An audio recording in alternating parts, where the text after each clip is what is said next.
Hello, Mr. Vintage here. Today we're gonna be reviewing the 1 to 144th scale real grade Gundam Exia. Setsuna F. Seiya's mobile suit from the season 1 of the Gundam 00.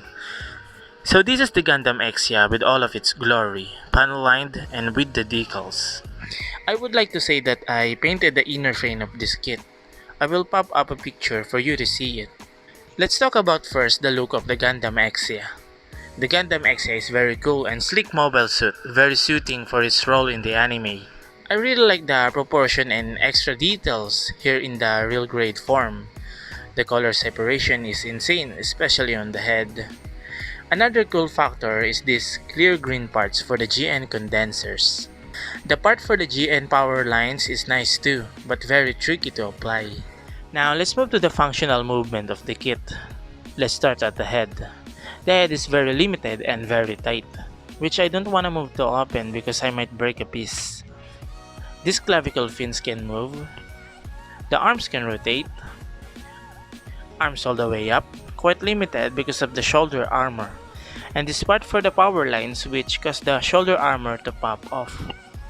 Elbow bend is nice, the biceps swivel, and the hand is on a ball joint.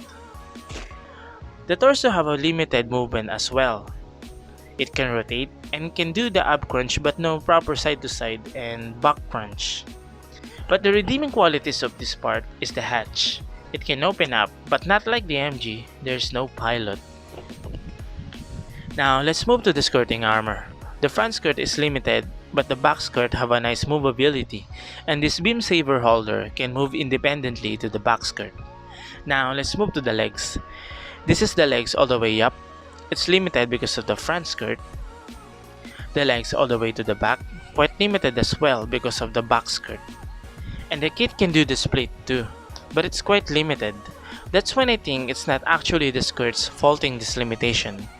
It's the design of the tie instead. The tie armor is slightly thick which result in the blackage. Not much to say about the knee bend because it's great. The tie swivel. This armor can hinge slightly, and the foot bend and the foot side to side. So the Gundam Exia had a wide range of movability. No problem doing the poses it do in the anime. The only limited part is the waist and the torso.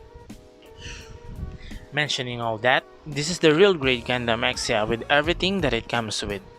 The GN sword, GN shield, GN beam saber long and short, GN long and short blade, and we got some extra hands and adapters.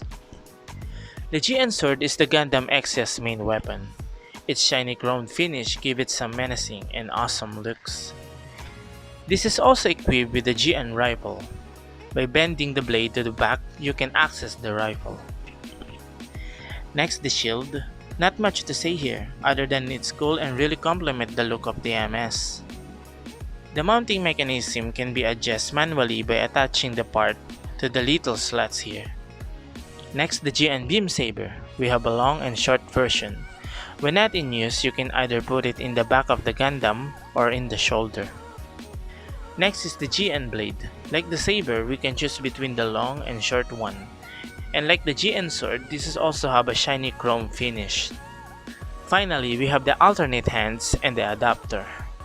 The alternate hands consist of the closed fist hands, open hands, more of a grabby hand, holding hands, and the articulated RG hands. Now let's move to the size comparison. This is the real grade Gundam Exia alongside with the tall RG, the RG New Gundam, a small RG, Crossbone Gundam, Petite Guy, a Pokemon figure, and the Post Malone Funko Pop. So the Gundam Exia is not that big of a mobile suit, coming around 18 meters in size and more than 5 inches in this model kit.